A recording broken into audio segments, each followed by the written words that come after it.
Saat aku pergi ke pesta teman wanita suamiku, aku lihat tas mewahku yang hilang 3 tahun lalu. Aku berkata, "Mas, ini tasku yang hilang." Wanita itu hanya tertawa. Tapi saat kutunjukkan rahasia di tas mewah itu, wajahnya seketika pucat. Sebelum kita mulai cerita ini, mari tuliskan di komentar dari mana saja sahabat menonton cerita ini. Semoga yang subscribe channel Hidup Punya Cerita kami doakan semoga dimudahkan segala urusannya, dilapangkan rezekinya, disehatkan badannya, dan dikabulkan segala hajat dunia akhirat oleh Allah Subhanahu wa Ta'ala. Amin ya Rabbal Alamin.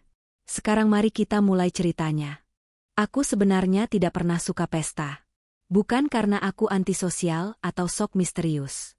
Aku hanya tidak pernah merasa benar-benar pantas berada di ruangan penuh tawa yang terlalu keras, obrolan yang terlalu basa-basi, dan senyum yang seringkali lebih palsu dari dekorasi bunga plastik di sudut ruangan.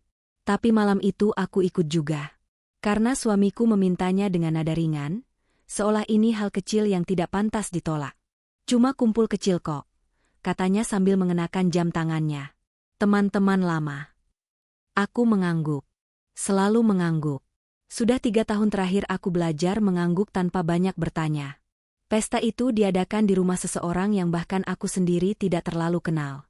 Rumahnya besar, lampunya hangat, musiknya pelan, jenis pesta yang ingin terlihat intim tapi sebenarnya penuh pengamatan diam-diam. Semua orang saling menilai dengan cara yang halus dan sopan. Aku berdiri di samping suamiku, menggenggam tas sederhana milikku, mencoba terlihat nyaman. Sampai aku melihatnya. Ayalnya cuma sepintas. Seperti bayangan yang lewat di sudut mata. Seorang wanita berdiri tidak jauh dari kami. Rambutnya ditata rapi, gaunnya sederhana tapi jelas mahal. Ia tertawa lepas, tertawa yang tidak dibuat-buat. Tertawa orang yang merasa aman. Merasa punya tempat. Dan di bahunya, dadaku seperti ditinju dari dalam. Tas itu. Aku tidak langsung bergerak. Tidak langsung bicara. Bahkan napasku sempat tertahan beberapa detik. Seolah tubuhku butuh waktu untuk menerima apa yang dilihat mataku. Tas itu bukan sekadar mirip. Bukan model pasaran yang kebetulan sama. Itu terlalu sama. Warna, bentuk, bahkan lipatan kecil di sudut bawahnya, lipatan yang dulu sempat aku kesal karena membuat tas itu terlihat cacat. Tanganku dingin. Aku meremas pegangan tas sendiri lebih kuat, seolah takut tas yang ini juga akan menghilang begitu saja. "Tunggu sebentar," kataku pelan pada suamiku. Aku melangkah 1 langkah lebih dekat, berpura-pura tertarik pada obrolan di sekitar wanita itu.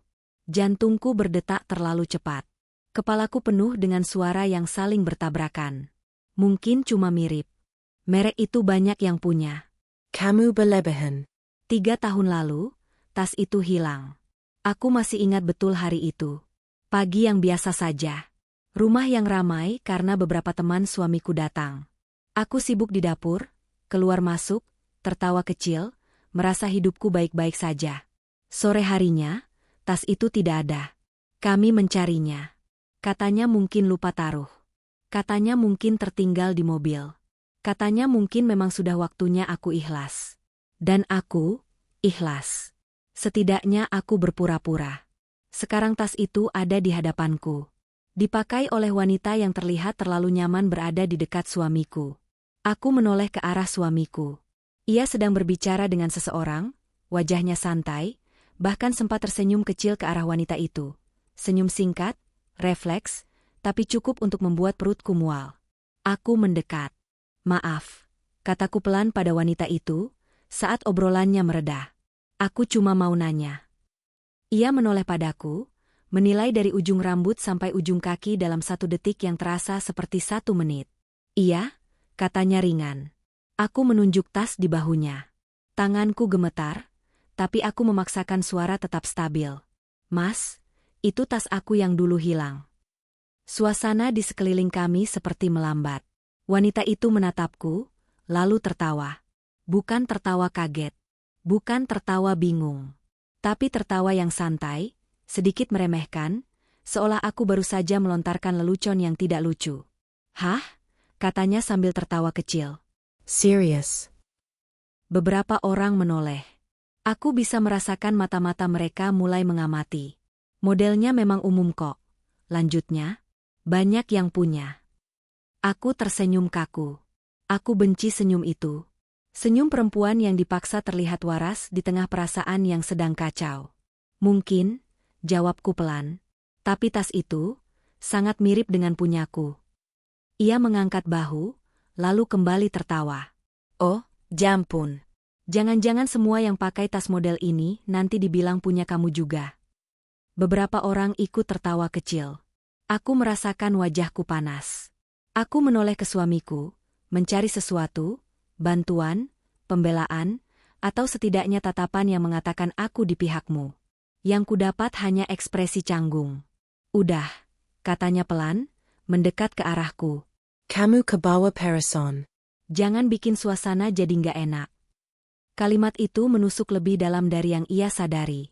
Aku mengangguk lagi. Selalu mengangguk. Maaf, kataku pada wanita itu. Mungkin aku salah. Wanita itu tersenyum puas, seolah baru saja memenangkan sesuatu yang tidak pernah kuperebutkan. Aku mundur, kembali ke sudut ruangan. Musik masih mengalun. Tawa masih terdengar. Tapi bagiku, pesta itu tiba-tiba terasa terlalu ramai, terlalu pengap. Aku duduk, menatap lantai, mencoba menenangkan diri. Mungkin aku memang berlebihan. Mungkin ini cuma tas. Mungkin aku cuma istri yang terlalu sensitif. Tapi satu hal tidak bisa kuabaikan. Cara wanita itu tertawa. Cara suamiku menghindari tatapanku. Dan cara jantungku terus berdetak tidak wajar sejak melihat tas itu. Ada sesuatu yang salah. Dan untuk pertama kalinya dalam 3 tahun terakhir, aku berhenti memaksa diriku untuk mengangguk. Aku tidak tahu apa yang akan terjadi setelah malam ini. Yang aku tahu, pesta ini baru saja membuka pintu yang selama ini aku tutup rapat-rapat. Dan aku punya firasat buruk. Ini bukan soal tas yang hilang. Ini soal sesuatu yang selama ini sengaja disembunyikan dariku. Kami bertemu di sebuah kafe. Dan di sanalah aku melihatnya lagi. Wanita itu duduk santai, menyilangkan kaki, tertawa lepas seolah ini wilayahnya. Saat melihat suamiku, matanya langsung berbinar. Katanya ceria. Akhirnya datang juga. Ia menoleh ke arahku, lalu tersenyum tipis. Senyum sopan, tapi dingin. Aku memperhatikannya diam-diam. Cara ia menyapa pelayan. Cara ia mengatur tasnya di kursi sebelah, tas itu. Ia menaruhnya tanpa ragu, tanpa takut lecet, tanpa rasa kehilangan. Seperti seseorang yang tidak pernah kehilangan apapun. Ini istriku, kata suamiku singkat. Iya, kita sempat ketemu di pesta, katanya sambil mengangguk. Kamu kelihatan sensitif ya. Kata itu dilontarkan ringan, tapi tajam. Aku menelan ludah. Mungkin. Suamiku tertawa kecil, mencoba mencairkan suasana. Dia memang suka mikir. Suka mikir. Kalimat itu terdengar seperti pujian. Padahal rasanya seperti peringatan. Sepanjang obrolan, aku merasa seperti penonton. Mereka berbagi cerita lama, tertawa di bagian yang tidak kumengerti. Sesekali wanita itu menyentuh lengan suamiku saat berbicara. Sekilas, cepat, tapi cukup sering. Dan suamiku tidak menepisnya. Aku menatap ponselku, pura-pura sibuk. Padahal pikiranku bekerja keras, mencatat semua yang selama ini luput. Ini bukan kedekatan baru. Ini kenyamanan yang sudah terbentuk lama. Saat kami pamit, wanita itu berdiri dan meraih tasnya. By the way, katanya sambil menatapku, senyum kesel tersenging. Soal tas kemarin, jangan dimasukin hati ya. Aku tersenyum tipis. Ayah. Ia tertawa kecil, lalu menoleh ke suamiku. Aku duluan ya. Setelah ia pergi, suasana di meja terasa berat. Kamu kenapa sih? Tanya suamiku, nada suaranya sedikit kesal. Kamu bikin suasana jadi aneh.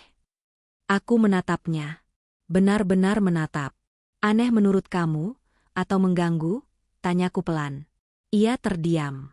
Aku cuma ngerasa, lanjutku, dia terlalu nyaman di hidup kita. Suamiku menggila napas. Kamu kebanyakan mikir. Kalimat itu. Kalimat yang selalu jadi penutup. Aku tidak menjawab. Tidak karena kehabisan kata, tapi karena aku mulai mengerti satu hal. Aku tidak sedang berhadapan dengan wanita itu. Aku sedang berhadapan dengan dinding bernama kepercayaanku sendiri. Malam itu, sebelum tidur, aku membuka dust bag kosong itu lagi. Tanganku menyentuh kain lembutnya. Di dalam kepalaku, suara itu kembali muncul. Kali ini lebih tegas. Kalau dia berani memakainya di depanmu, berarti dia yakin kamu tidak akan berbuat apa-apa. Dan untuk pertama kalinya, aku bertanya pada diriku sendiri. Sejak kapan aku terlihat selemah itu? Aku memejamkan mata. Aku belum punya bukti. Tapi aku sudah punya keberanian kecil yang mulai tumbuh. Dan wanita itu terlalu nyaman untuk seseorang yang tidak menyimpan rahasia besar. Bab ini belum menutup apapun. Justru sebaliknya, ini baru awal dari sesuatu yang tidak bisa lagi aku pura-pura tidak lihat. Sejak pertemuan di kafe itu, aku mulai sering disebut berubah. Bukan oleh orang lain. Oleh suamiku sendiri. Kamu sekarang gampang tersinggung, katanya suatu malam saat aku memilih diam terlalu lama. Dikit-dikit curiga, katanya di lain waktu, sambil tertawa kecil seolah ini lelucon rumah tangga yang wajar. Aku tidak membalas. Bukan karena tidak punya jawaban, tapi karena setiap kalimat yang keluar dari mulutku selalu berakhir di tempat yang sama, dianggap berlebihan. Dan jujur saja, tidak ada yang lebih melelahkan dari harus membela perasaan sendiri. Hari-hariku berjalan seperti biasa, tapi dengan jarak yang tidak terlihat. Kami masih makan bersama, masih satu ranjang, masih berbagi rutinitas. Namun rasanya seperti dua orang yang sedang menunggu giliran bicara, tanpa tahu apa yang sebenarnya ingin disampaikan. Suatu sore, saat suamiku sedang mandi, ponselnya bergetar di meja. Aku tidak berniat membuka. Aku benar-benar tidak berniat. Tapi layar itu menyala, dan namanya muncul. Wanita itu, pesan singkat. Tidak panjang. Tidak vulgar.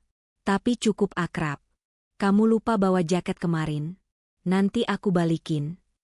Aku menatap layar itu lama sekali. Lama sampai rasa bersalah datang belakangan. Aku meletakkan ponsel itu kembali, jantungku berdetak pelan tapi berat. Jaket. Aku tidak pernah melihat suamiku kehilangan jaket. Dan aku tahu persis jaket mana yang ia maksud. Jaket yang biasanya ia pakai saat lembur. Malam itu, aku tidak langsung bertanya. Aku menunggu.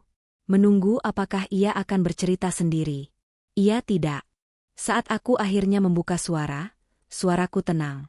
Terlalu tenang untuk orang yang sedang hancur pelan-pelan. Kamu dekat sama dia, ya? Ia berhenti mengunyah. Menatapku dengan ekspresi lelah. Kita sudah bahas ini, katanya. Dia cuma teman. Teman yang pegang jaket kamu? Ia mendesah. Ya ampun. Kamu kenapa sih jadi gini? Nada suaranya naik sedikit. Bukan marah, tapi kesal. Dan entah kenapa, itu lebih menyakitkan. Aku cuma nanya, kataku. Kenapa jawabannya selalu bikin aku kelihatan salah? Ia berdiri, mengambil air minum, lalu berkata tanpa menatapku. Karena kamu memang kebanyakan mikir. Kalimat itu jatuh begitu saja. Tanpa rasa bersalah. Aku tertawa kecil. Bukan karena lucu, tapi karena tubuhku butuh menyalurkan sesuatu. Kamu tahu nggak, kataku pelan, setiap kali aku ngerasa ada yang aneh, kamu selalu bikin aku ragu sama diriku sendiri. Ia menoleh, matanya dingin. Jadi sekarang aku yang jahat? Aku menggeleng. Aku cuma pengen jujur. Kejujuran versi kamu, katanya cepat, bikin rumah ini nggak tenang. Kalimat itu seperti palu. Rumah ini, Tenong. sejak kapan perasaanku jadi ancaman bagi ketenangan? Aku masuk ke kamar, menutup pintu, dan duduk di tepi ranjang. Tanganku gemetar, bukan karena marah, tapi karena kecewa yang terlalu lama ditahan. Aku mulai bertanya pada diriku sendiri. Apa benar aku berlebihan? Apa benar ini cuma kecemburuan yang tidak beralasan? Atau aku cuma istri yang sudah terlalu lama diajari untuk meragukan instingnya sendiri? Aku membuka laptop malam itu. Bukan untuk mencari bukti. Bukan untuk menguntit. Tapi untuk mencari satu hal, keberanian. Aku menulis kronologi. Hari tas itu hilang. Siapa saja yang datang. Sikap suamiku setelahnya. Kemunculan wanita itu. Reaksinya di pesta. Jacket. Pesan singkat. Saat semuanya tertulis, aku melihat satu pola yang tidak bisa lagi kusebut kebetulan. Dan anehnya, setelah itu aku merasa lebih tenang. Bukan karena aku menemukan jawaban, tapi karena akhirnya aku berhenti menyangkal pertanyaannya. Keesokan harinya, kami diundang ke acara ulang tahun kecil, lingkaran yang sama. Orang-orang yang sama. Wanita itu juga akan datang. Swamiku menyampaikannya santai. Kamu ikut, kan? Aku menatapnya, lalu mengangguk. Ikut, kataku. Aku mau ikut. Ia tersenyum. Mungkin lega. Mungkin mengira aku sudah kembali, normal. Padahal di kepalaku, ada satu keputusan kecil yang sudah kubuat. Aku tidak akan ribut. Aku tidak akan menuduh. Aku tidak akan menangis di depan umum. Aku hanya akan memastikan satu hal. Kalau tas itu benar milikku, kalau rahasia itu masih ada di sana, maka tidak ada lagi yang bisa mengatakan aku berlebihan. Karena mulai sekarang, aku tidak ingin dimengerti. Aku hanya ingin kebenaran. Dan untuk pertama kalinya, aku tidak takut kalau ketenangan palsu ini hancur. Karena ketenangan yang dibangun di atas kebohongan tidak pernah benar-benar tenang. Sejak aku memutuskan untuk tidak lagi menghindar, pikiranku justru terasa lebih sunyi. Aneh, Jah. Biasanya orang jadi gelisah saat bersiap menghadapi kebenaran. Tapi aku malah merasa seperti sedang berjalan di lorong panjang yang akhirnya memperlihatkan ujungnya. Entah itu terang atau gelap, setidaknya aku tidak lagi tersesat. Acara ulang tahun itu diadakan 2 hari kemudian. Rumah yang sama seperti pesta sebelumnya. Lingkaran orang yang hampir sama. Dan tentu saja, kemungkinan besar, wanita itu juga akan ada di sana. Pagi harinya, aku berdiri lama di depan cermin. Bukan untuk berdandan berlebihan. Justru sebaliknya. Aku memilih pakaian yang nyaman, rapi, dan sederhana. Tidak ingin terlihat sedang bersaing. Tidak ingin terlihat sedang terluka. Aku hanya ingin terlihat sadar. Saat suamiku melihatku, ia sempat berhenti sejenak. Kamu kelihatan beda, katanya. Beda gimana? Tanyaku. Tenong, jawabnya singkat. Aku tersenyum kecil. Kalau saja ia tahu, ketenangan ini datang dari keputusan untuk berhenti takut. Di perjalanan, aku kembali mengingat rahasia itu. Inisial yang kubakar di bagian dalam tas. Bukan huruf besar yang mencolok. Hanya 2 huruf kecil, nyaris menyatu dengan lapisan kain. Letaknya tepat di balik jahitan pabrik, tempat yang tidak akan disentuh orang kecuali ia benar-benar tahu apa yang dicari. Aku melakukannya malam itu dengan tangan gemetar, tapi hati puas. Seperti meninggalkan jejak rahasia antara aku dan benda yang kubeli dengan jerih payah sendiri. Dan satu-satunya orang yang melihatku melakukannya, suamiku. Ia sempat tertawa waktu itu. Kamu lebay, katanya. Ngapain segala ditandai begitu? Aku ikut tertawa. Menganggapnya sipil. Sekarang, ingatan itu terasa seperti pisau kecil yang perlahan berputar. Kami tiba di rumah itu saat sore mulai turun. Suasana lebih ramai dari pesta sebelumnya. Musik terdengar lebih keras. Tawa lebih bebas. Dan ya, wanita itu ada di sana. Tas itu kembali tergantung di bahunya. Aku tidak langsung mendekat. Aku mengamati dari jauh. Cara ia berbicara. Cara ia memegang tas itu. Cara ia membiarkannya diletakkan sembarangan di kursi. Hal yang dulu tidak pernah kulakukan, karena terlalu takut tas itu rusak. Aku menarik napas dalam-dalam. Ini bukan tentang cemburu. Ini tentang memastikan. Aku menghampirinya saat suasana agak lengang. Senyum kecil terpasang di wajahku, senyum yang tidak memohon, tidak menantang. Hai, kataku. Boleh aku lihat tas kamu sebentar? Ia menoleh, sedikit terkejut. Lalu tertawa kecil. Kenapa? Tanyanya. Nada suaranya santai, tapi matanya waspada. Aku cuma penasaran. Jawabku jujur. Soalnya bentuknya mirip banget sama tas aku dulu. Ia melirik sekeliling. Beberapa orang memperhatikan. Ia terlihat ragu sejenak. Hanya sejenak. Ya sudah, katanya akhirnya. Lihat aja. Ia menyerahkan tas itu padaku. Tanganku terasa dingin saat menerima tas itu. Beretnya. Texturnya. Semuanya terasa familiar. Terlalu familiar. Aku membuka resleting utama. Melihat isi dalamnya sekilas. Dompet, tisu, lipstik. Bukan itu yang kucari. Aku menatapnya sebentar. Aku buka bagian dalamnya ya. Ia mengangkat bahu. Silakan. Tapi senyumnya mulai memudar. Aku menarik resleting kecil di bagian terdalam tas. Tanganku bergerak pelan, hati-hati. Seolah aku sedang membuka sesuatu yang bukan hanya milikku, tapi juga kebenaran yang terlalu lama dikunci. Dan di sanalah itu. 2 huruf kecil. Agak Pudar. Tapi jelas, inisial namaku. Aku menunjuknya tanpa berkata apa-apa. Wanita itu mendekat, lalu melihat ke arah yang kutunjuk. Detik berikutnya, wajahnya berubah. Bukan bingung. Bukan kaget. Tapi takut. Senyumnya menggelang.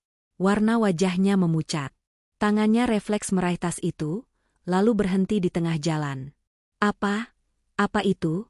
Katanya terbata. Aku mengangkat wajah, menatap matanya.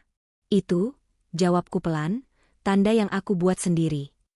Suasana di sekitar kami berubah. Orang-orang mulai memperhatikan. Musik masih berbunyi, tapi terasa jauh. Itu nggak mungkin, katanya cepat. Tas ini. Punyaku petongku. Suaraku tetap tenang. Aku beli 3 tahun lalu. Dan aku tandai karena aku takut hilang. Ia menggeleng keras. Aku nggak tahu apa-apa soal itu. Aku mengangguk kecil. Aku tahu. Aku menoleh perlahan. Mencari satu wajah di antara kerumunan. Dan saat mataku bertemu dengan mata suamiku, aku tahu. Ia juga melihat tanda itu. Ia tahu. Ekspresinya membeku. Senyum yang biasa ia pakai runtuh begitu saja. Untuk pertama kalinya, ia tidak punya kalimat penenang. Tidak punya tuduhan bahwa aku berlebihan. Hanya ada satu kebenaran yang menggantung di udara.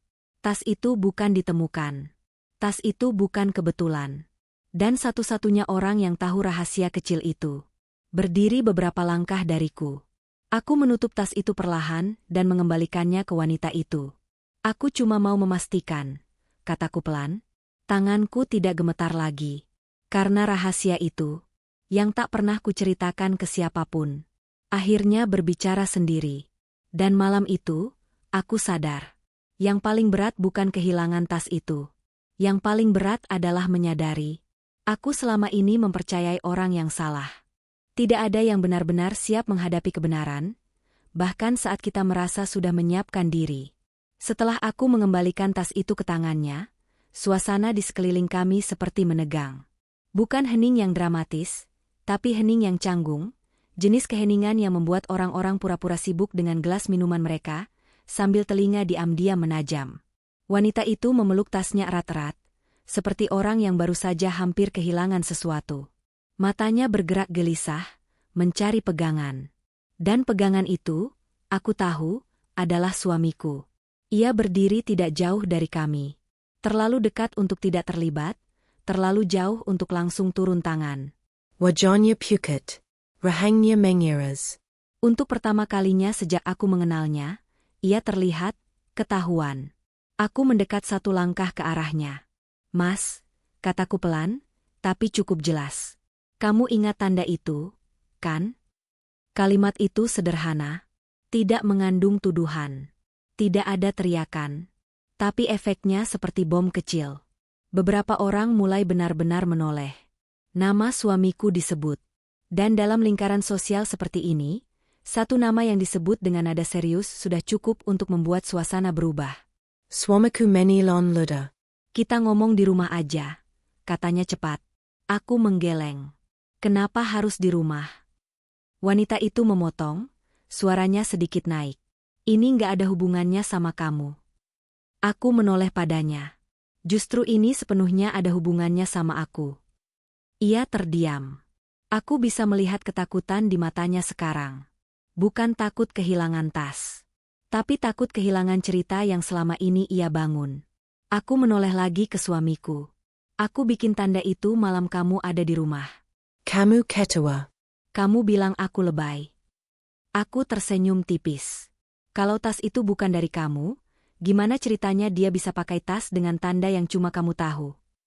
Kami tiba di rumah itu saat sore mulai turun. Suasana lebih ramai dari pesta sebelumnya. Musik terdengar lebih keras. Tawa lebih bebas. Dan ya, wanita itu ada di sana. Tas itu kembali tergantung di bahunya. Aku tidak langsung mendekat. Aku mengamati dari jauh. Cara ia berbicara. Cara ia memegang tas itu. Cara ia membiarkannya diletakkan sembarangan di kursi. Hal yang dulu tidak pernah kulakukan, karena terlalu takut tas itu rusak. Aku menarik napas dalam-dalam. Ini bukan tentang cemburu. Ini tentang memastikan. Aku menghampirinya saat suasana agak lengang. Senyum kecil terpasang di wajahku, senyum yang tidak memohon, tidak menantang. "Hai," kataku. "Boleh aku lihat tas kamu sebentar?" Ia menoleh, sedikit terkejut. Lalu tertawa kecil. "Kenapa?" tanyanya. Nada Suaranja santai, tapi matanya waspada. "Aku cuma penasaran," jawabku jujur. "Soalnya bentuknya mirip banget sama tas aku dulu." Ia melirik sekeliling. Beberapa orang memperhatikan. Ia terlihat ragu sejenak. Hanya sejenak.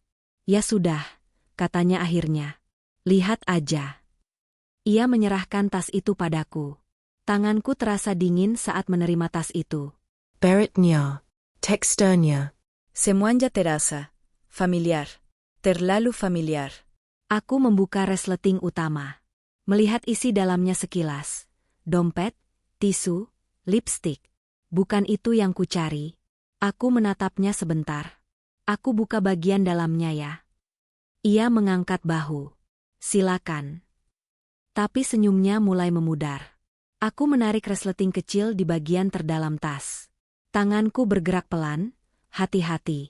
Seolah aku sedang membuka sesuatu yang bukan hanya milikku, tapi juga kebenaran yang terlalu lama dikunci. Dan di sanalah itu. 2 huruf kecil. Agak Pudar. Tapi jelas, inisial namaku. Aku menunjuknya tanpa berkata apa-apa. Wanita itu mendekat, lalu melihat ke arah yang kutunjuk. Detik berikutnya, wajahnya berubah. Seseorang di belakang kami berdehem. Ada yang berdiri, ada yang duduk lebih tegak. Pesta ulang tahun itu berubah jadi ruang tunggu pengakuan. Swamaku mengasap wajahnya. "Ini bukan tempatnya," katanya lirih. "Justru ini tempatnya," jawabku. "Di sini semua orang lihat aku tadi dianggap lebay. Sekarang aku cuma pengen satu hal." Aku menatapnya lurus-lurus. Jujur. Henning. Wanita itu mundur setengah langkah. "Aku nggak mau ribut," katanya cepat. "Aku juga nggak tahu soal tanda itu." Aku mengangguk. "Aku percaya." Ia terkejut. "Aku percaya kamu nggak bikin tanda itu," lanjutku. "Karena yang bikin itu aku. Dan yang tahu cuma dia." Aku menunjuk suamiku. Semua mata mengikuti arah jariku. Suamiku menghembuskan napas panjang, seperti orang yang akhirnya menyerah melawan arus. Bahannya turun. Posturnya berubah. "Awalnya cuma pinjam," katanya pelan. "Dia lagi butuh tas buat acara. Aku pikir, kamu udah ikhlas." Aku tertawa kecil. Kali ini pahit. "Jadi," kataku, "tas aku yang hilang itu, kamu ambil?" Ia tidak langsung menjawab. Tapi diamnya sudah cukup. "Dan kamu kasih ke dia?" tanyaku lagi. Wanita itu menutup mulutnya dengan tangan. Aku tidak tahu apakah ia kaget atau pura-pura kaget. Tapi matanya basah. "Dia bilang kamu udah nggak pakai," katanya cepat, seolah membela diri. Aku pikir. "Pikir aku apa?" potongku. "Orang yang gampang lupa? Atau istri yang nggak bakal berani ribut?" Kalimat itu meluncur begitu saja. Jujur. Telanjang. Suamiku mendekat, mencoba menurunkan suaranya. "Aku salah. Tapi ini nggak seperti yang kamu pikir." Aku menatapnya. "Yang aku pikir apa?" Ia terdiam lagi. Dan disitulah aku sadar, selama ini aku bukan salah paham. Aku hanya terlalu lama diberi potongan cerita yang sengaja dikaburkan. Kami tiba di rumah itu saat sore mulai turun. Suasana lebih ramai dari pesta sebelumnya. Musik terdengar lebih keras. Tawa lebih bebas. Dan ya, wanita itu ada di sana. Tas itu kembali tergantung di bahunya. Aku tidak langsung mendekat. Aku mengamati dari jauh. Cara ia berbicara. Cara ia memegang tas itu. Cara ia membiarkannya diletakkan sembarangan di kursi. Hal yang dulu tidak pernah kulakukan, karena terlalu takut tas itu rusak. Aku menarik napas dalam-dalam. Ini bukan tentang cemburu. Ini tentang memastikan. Aku menghampirinya saat suasana agak lengang. Senyum kecil terpasang di wajahku, senyum yang tidak memohon, tidak menantang. "Hai," kataku. "Boleh aku lihat tas kamu sebentar?" Ia menoleh, sedikit terkejut. Lalu tertawa kecil. "Kenapa?" tanyanya. Nada Suaranja santai, tapi matanya waspada. "Aku cuma penasaran," jawabku jujur. "Soalnya bentuknya mirip banget sama tas aku dulu." Ia melirik sekeliling. Beberapa orang memperhatikan. Ia terlihat ragu sejenak. Hanya sejenak. "Ya sudah," katanya akhirnya. "Lihat aja." Ia menyerahkan tas itu padaku. Tanganku terasa dingin saat menerima tas itu. Beretnya. Texturnya. Semuanya terasa familiar. Terlalu familiar. Aku membuka resleting utama. Melihat isi dalamnya sekilas. Dompet, tisu, lipstik. Bukan itu yang kucari. Aku menatapnya sebentar. "Aku buka bagian dalamnya ya." Ia mengangkat bahu. "Silakan." Tapi senyumnya mulai memudar. Aku menarik resleting kecil di bagian terdalam tas. Tanganku bergerak pelan, hati-hati. Seolah aku sedang membuka sesuatu yang bukan hanya milikku, tapi juga kebenaran yang terlalu lama dikunci. Dan di sanalah itu. 2 huruf kecil. Agak Pudar. Tapi jelas, inisial namaku. Aku menunjuknya tanpa berkata apa-apa. Wanita itu mendekat, lalu melihat ke arah yang kutunjuk. Detik berikutnya, wajahnya berubah. Kami pulang dalam diam yang lebih bising dari pertengkaran. Mesin mobil menyala, jalanan sepi, tapi pikiranku penuh suara. Setiap lampu merah seperti jeda yang memaksaku mengulang-ulang satu pertanyaan yang sama. Sejak kapan semuanya berubah tanpa aku sadar? Begitu sampai rumah, suamiku memarkir mobil tanpa berkata apa-apa. Ia duduk beberapa detik lebih lama dari biasanya, seolah berharap ada keajaiban kecil yang membuat malam ini tidak pernah terjadi. Tidak ada. Aku turun lebih dulu, membuka pintu rumah yang selama ini kusebut aman, dan malam itu terasa asing. Kami masuk. Pintu tertutup. Seperti Delipas. Rutinitas yang dulu menenangkan, kini hanya formalitas sebelum kejujuran yang menyakitkan. Aku duduk di sofa. Ia berdiri di depanku. "Aku mau dengar semuanya," kataku. "Dari awal. Jangan ada yang disisain." Ia mengusap wajahnya dengan kedua tangan, lalu duduk berhadapan denganku. Bahunya jatuh. Matanya merah. "Awalnya aku nggak niat apa-apa," katanya pelan. "Waktu tas kamu hilang, aku yang ambil." Kata-kata itu jatuh begitu saja. Tanpa hiasan. Tanpa pembelaan. Dadaku bergetar, tapi aku tidak menyela. "Waktu itu kamu sibuk di dapur." Aku lihat tasnya di sofa. "Aku cuma ambil. Aku nggak tahu kenapa." Impulsif. Impulsif. Alangku. Ia mengangguk. Cepat. Aku pikir aku bakal balikin. Tapi beberapa hari kemudian, aku ketemu dia. Wanita itu, dia lagi butuh tas buat acara kantor. Aku bilang aku punya satu. Aku bilang itu tas lama kamu yang udah nggak dipakai. Aku tertawa pelan. "Padahal kamu tahu aku masih nyari." Ia menunduk. Ayah. Kejujuran yang datang terlambat tidak pernah terasa heroik. Rasanya justru lebih kejam. "Terus?" tanyaku. Gia Sena. "Terlalu senang," katanya lirih. Dan entah kenapa, aku suka lihat dia senang. Kalimat itu seperti pukulan tanpa suara. Bukan karena tasnya, tapi karena kalimat itu. "Apa hubungan kamu sama dia?" tanyaku akhirnya. Ia diam cukup lama. "Terlalu lama. Kami dekat," katanya. "Lebih dari teman." Aku menarik napas dalam-dalam. Tidak menangis. Tidak berteriak. "Apa kamu selingkuh?" tanyaku lurus. Ia mengangguk. "Sekali. Hanya itu." Dan anehnya, Justru itulah yang membuat segalanya terasa jelas. Selama ini aku bukan lebay. Aku bukan paranoid. Aku hanya dibohongi dengan rapi. Apa tas itu hadiah? Tanyaku lagi. Ayah, jawabnya pelan. Simbol perhatian. Aku tersenyum kecil. Pahit.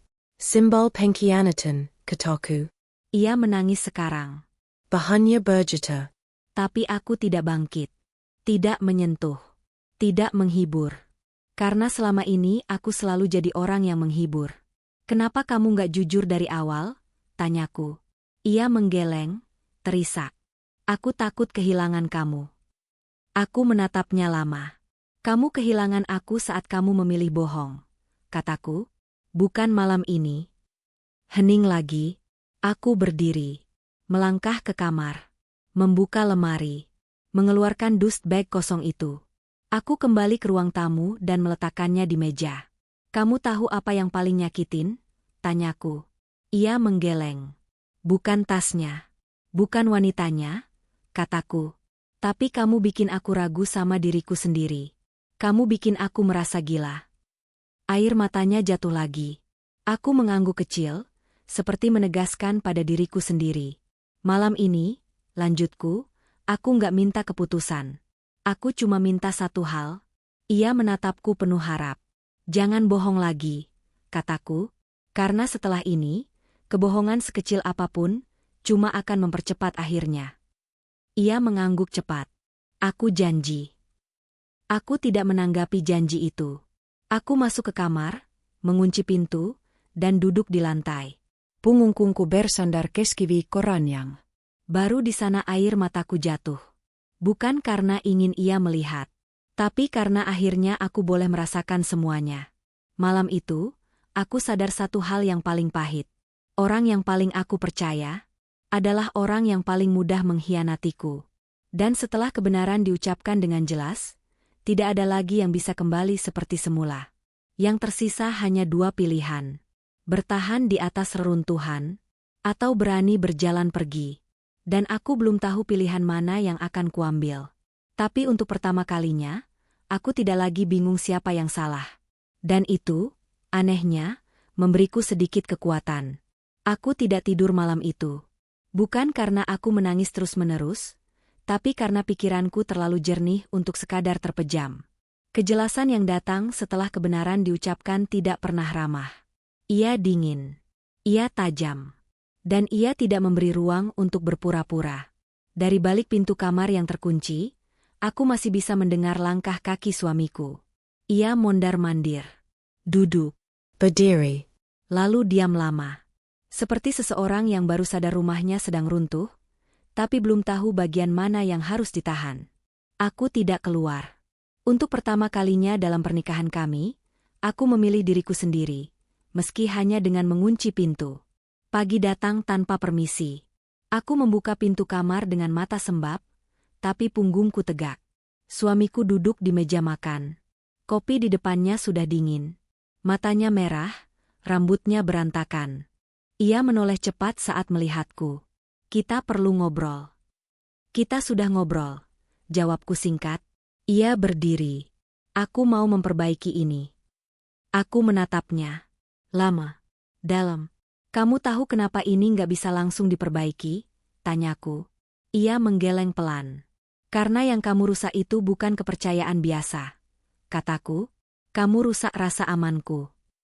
Ia menelan ludah. Aku akan putus sama dia. Aku tersenyum kecil. Bukan senyum bahagia. Lebih ke senyum orang yang akhirnya mengerti sesuatu.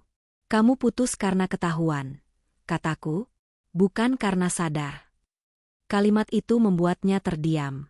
Aku mengambil tas itu dari sudut ruang tamu, tas yang tadi malam ditinggalkan begitu saja, seolah tidak lagi sepenting itu sekarang. Aku membuka resletingnya, melihat ke dalam, lalu menutupnya kembali. 3 tahun lalu, kataku pelan, aku kehilangan tas ini. Tapi yang sebenarnya aku kehilangan adalah rasa percaya pada rumah ini. Bedanya, waktu itu aku belum tahu. Ia mendekat 1 langkah. Aku masih cinta kamu. Aku menoleh cepat. Cinta yang bikin aku merasa gila itu bukan cinta. Henning. Aku mengambil jaket dan kunci mobil. Kamu mau kemana? Tanyanya panik. Aku mau keluar, jawabku. Aku butuh jarak. Ia mengangguk. Tidak menahan. Mungkin akhirnya ia sadar, menahan justru akan memperburuk semuanya. Aku menyetir tanpa tujuan jelas. Kota terasa asing. Aku berhenti di sebuah taman kecil, duduk di bangku kayu, dan membiarkan udara pagi menampar wajahku. Di sana, aku mengulang-ulang satu kalimat di kepalaku. Ini tidak terjadi semalam. Ini dibangun perlahan. Aku teringat semua momen kecil yang dulu kuabaikan. Semua kali aku memilih diam. Semua kali aku mengalah agar rumah tetap tenang. Tenang versi siapa? Ponselku Bergeta. Pesan masuk. Dari wanita itu. Aku menatap layar beberapa detik sebelum membukanya. Aku minta maaf. Aku nggak tahu kalau tas itu sepenting itu buat kamu. Dan aku nggak tahu dia bohong sejauh itu. Aku membaca pelan. Tidak langsung menjawab. Sepenting itu? Aku membalas singkat. Yang penting bukan tasnya. Tapi cara dia mengambilnya. Dan cara kamu menerimanya. Ia mengetik lama. Lalu muncul satu pesan lagi. Aku sudah mengakhiri semuanya. Aku menghela napas. Bukan lega. Bukan puas. Hanya kosong. Karena keputusan itu datang terlambat untuk memperbaiki apapun. Aku pulang menjelang sore. Rumah terasa sunyi. Suamiku duduk di ruang tamu, seperti orang yang menunggu vonis. Aku duduk di seberangnya. Kita perlu realistis, kataku. Aku belum tahu apa aku bisa memaafkan kamu. Ia mengangguk, matanya berkaca-kaca. Tapi satu hal aku tahu, lanjutku. Aku nggak mau lagi hidup sambil meragukan diriku sendiri. Aku berdiri. Malam itu di pesta, kataku pelan. Semua orang lihat aku hampir dipermalukan. Tapi sebenarnya, malam itu aku diselamatkan. Ia menatapku bingung. Karena kalau aku nggak lihat tas itu, lanjutku, aku mungkin masih hidup dalam kebohongan yang rapi. Aku berjalan ke kamar, membawa tas itu bersamaku. Bukan untuk dipakai. Bukan untuk disimpan dengan bangga. Tapi sebagai pengingat. Bahwa ada malam yang tidak bisa diulang. Ada kebenaran yang tidak bisa ditarik kembali. Dan ada hubungan yang, setelah titik tertentu, tidak lagi sama, meski dipaksa bertahan. Malam itu, aku menulis satu kalimat di buku catatanku. Aku tidak kehilangan apapun. Aku hanya berhenti dibohongi. Dan untuk pertama kalinya sejak semuanya terbongkar, aku merasa siap menghadapi apapun yang akan datang. Karena sekarang, aku tahu persis di mana aku berdiri. Dan itu lebih berharga dari tas manapun. Hari-hari setelah malam itu berjalan lambat. Bukan karena tidak ada yang terjadi, tapi karena setiap hal kecil terasa perlu dipikirkan ulang. Bangun pagi, membuat kopi, duduk di meja makan yang sama. Semua terlihat sama, tapi rasanya berbeda. Suamiku berubah. Itu tidak bisa dipungkiri. Ia lebih banyak diam. Lebih sering menatapku seolah ingin mengatakan sesuatu, lalu mengurungkannya kembali. Ia membantu lebih banyak, bertanya lebih sering, dan berhenti memaksakan apapun. Ironisnya, perubahan itu datang di saat aku justru sedang menjauh. Bukan secara fisik. Kami masih tinggal di rumah yang sama. Tapi emosiku berdiri di jarak yang aman, cukup jauh untuk tidak terluka lagi. Aku mulai menghabiskan waktu di luar. Bukan untuk kabur, tapi untuk bernapas. Aku kembali ke kafe kecil yang dulu sering kudatangi sendirian sebelum menikah. Aku berjalan tanpa tujuan jelas, membiarkan pikiranku menyelesaikan dirinya sendiri. Dan di sela-sela semua itu, satu kesadaran muncul perlahan. Aku tidak sedang mencari cara untuk menghukum siapapun. Aku sedang mencari cara untuk jujur pada diriku sendiri. Suatu sore, aku membuka kembali kotak lama di lemari. Bukan karena ingin bernostalgia, tapi karena ingin membersihkan. Ada foto-foto lama. Ticket bioscope. Surat kecil dari masa awal pernikahan. Aku duduk di lantai, memegang satu foto kami, tersenyum, terlihat bahagia, terlihat yakin. Apa ini semua palsu? Gumamku. Jawabannya datang dengan jujur. Tidak semuanya. Ada cinta. Ada niat baik. Tapi ada juga kebohongan yang dibiarkan tumbuh karena terlalu lama ditoleransi. Dan untuk pertama kalinya, aku berhenti menyalahkan diriku sendiri karena tidak melihatnya lebih awal. Malam itu, suamiku menghampiriku di ruang tamu. Aku nggak akan maksa kamu, katanya pelan. Aku cuma mau kamu tahu, aku siap terima apapun keputusan kamu. Aku menatapnya. Ada penyesalan di sana. Mungkin tulus. Mungkin terlambat. Aku percaya kamu menyesal, jawabku. Tapi menyesal itu nggak otomatis menyembuhkan. Ia mengangguk. Aku ngerti.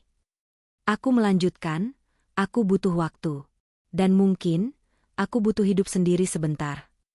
Kata-kata itu tidak keluar dengan marah. Justru dengan tenang. Dan ketenangan itulah yang membuatnya berat. Kamu mau pisah? Tanyanya lirih. Aku mau jujur, jawabku. Dan jujur sekarang adalah, aku belum tahu. Ia mengangguk. Tidak membantah. Tidak memohon. Beberapa hari kemudian, aku mengemas sebagian barangku. Tidak banyak. Pakaian seperlunya. Buku. Laptop. Tas itu, kumasukkan terakhir, bukan sebagai benda berharga, tapi sebagai simbol perjalanan. Aku akan tinggal sementara di apartemen kecil milik sepupuku yang sedang di luar kota. Bukan pelarian. Hanya jeda. Saat aku berdiri di ambang pintu, suamiku menatapku dengan mata basah. Aku tetap nunggu, katanya.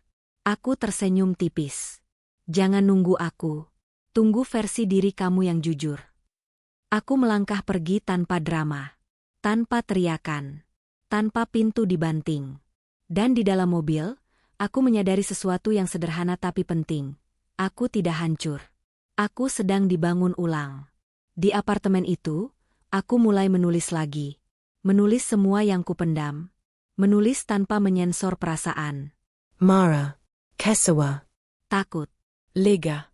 Aku juga mulai tidur lebih nyenyak. Mungkin karena untuk pertama kalinya, pikiranku tidak perlu berjaga-jaga. Aku bertemu beberapa teman lama. Berserta sepelunya. Tidak semua orang perlu tahu detail lukaku. Cukup tahu bahwa aku sedang belajar berdiri sendiri lagi. Suatu malam, aku membuka tas itu sekali lagi. Menyentuh tanda kecil di dalamnya. Aku tersenyum. Bukan karena menang. Tapi karena aku berani. Berani mempercayai instingku. Berani membuka resleting yang seharusnya tetap tertutup. Berani kehilangan sesuatu demi menemukan diriku sendiri. Aku menutup tas itu dan meletakkannya di lemari. Tas itu sudah menyelesaikan tugasnya. Dan aku tahu, apapun keputusan akhirnya nanti, bertahan atau pergi, aku tidak akan lagi menjadi perempuan yang meragukan dirinya sendiri. Karena setelah semua terbongkar, yang tersisa bukan kehancuran. Melainkan kejelasan. Aku tinggal di apartemen itu hampir sebulan. Bukan karena aku takut pulang. Tapi karena untuk pertama kalinya, aku menikmati ruang tanpa penjelasan. Tanpa harus menjadi istri yang menenangkan, perempuan yang mengerti, atau manusia yang selalu mengalah demi suasana. Aku bangun pagi tanpa gelisah. Tidur tanpa rasa curiga.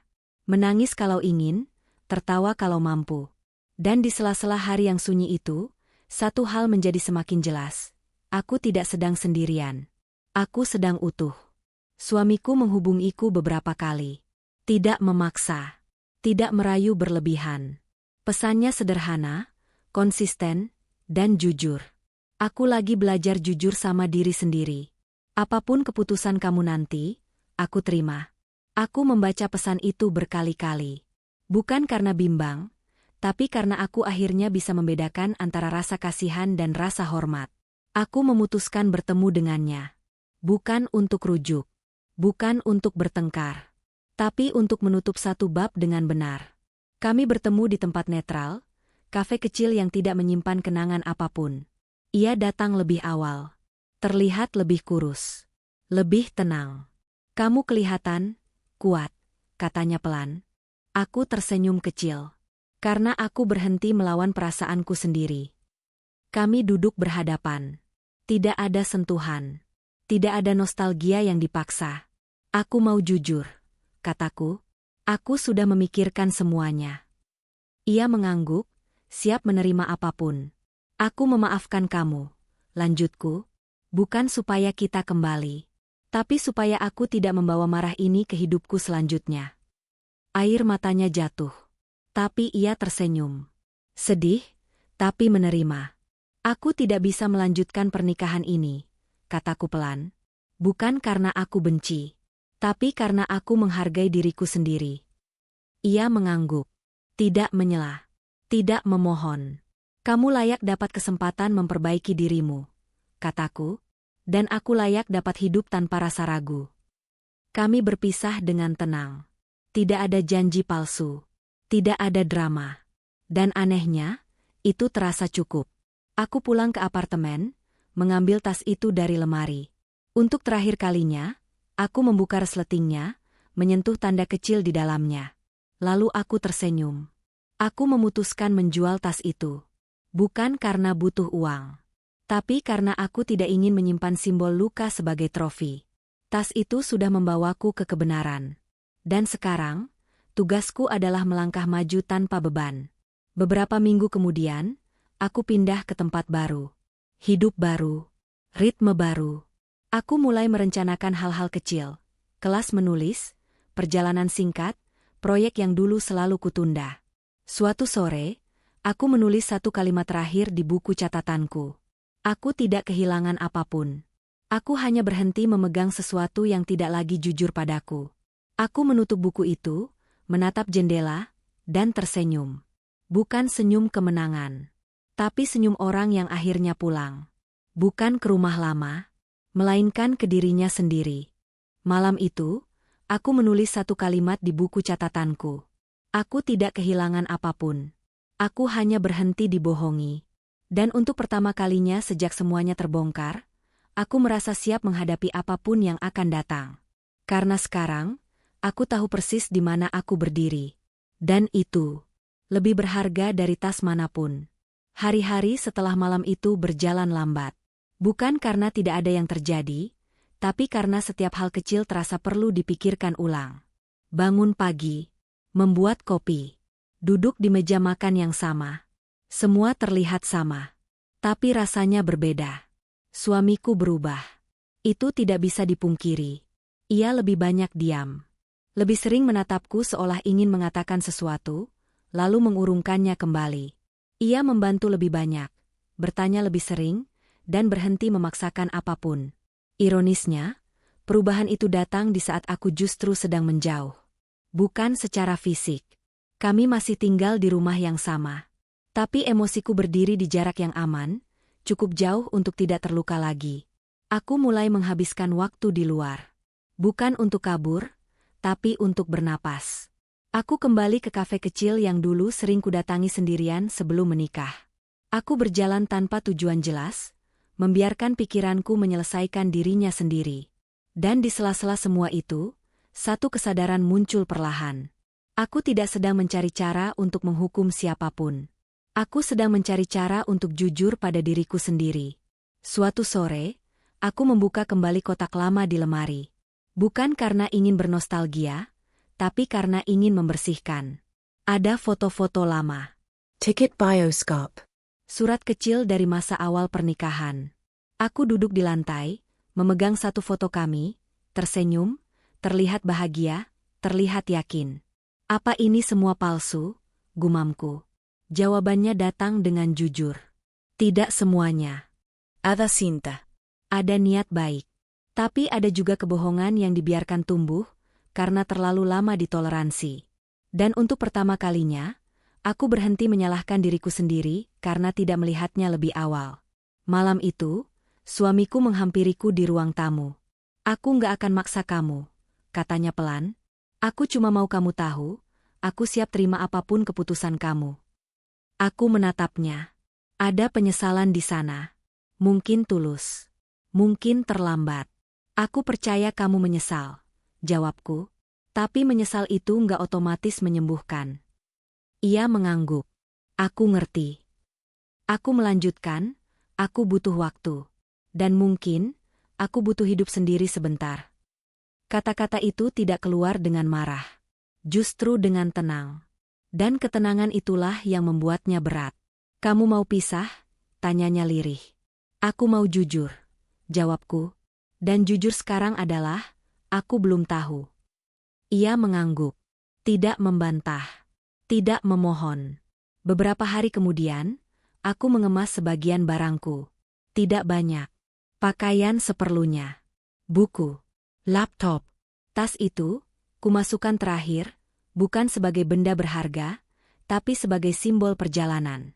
Aku akan tinggal sementara di apartemen kecil milik sepupuku yang sedang di luar kota. Bukan pelarian.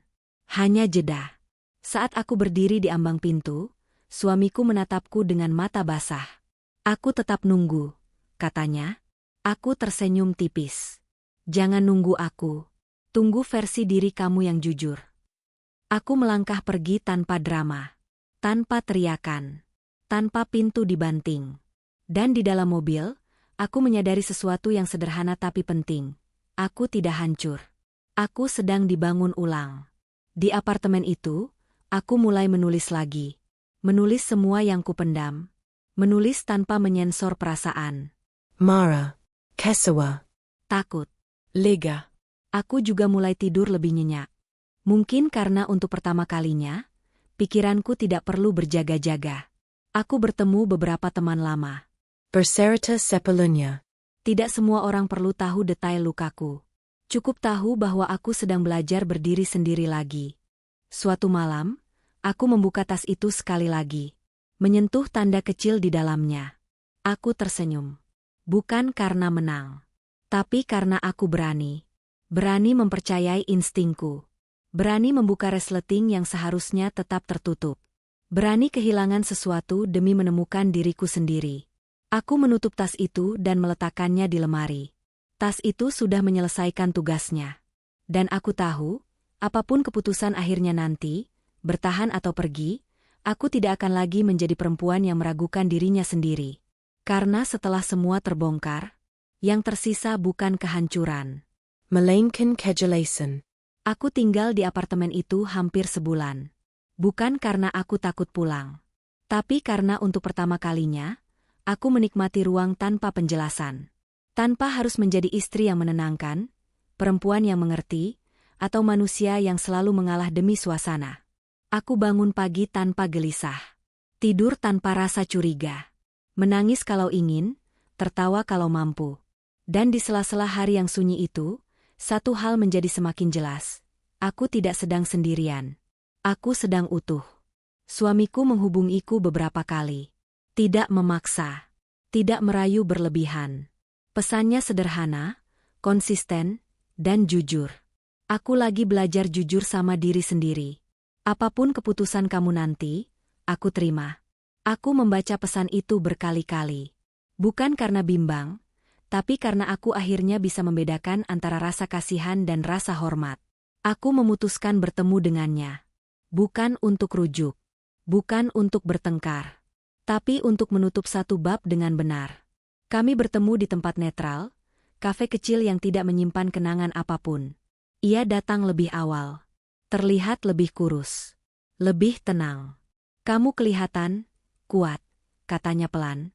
Aku tersenyum kecil. Karena aku berhenti melawan perasaanku sendiri.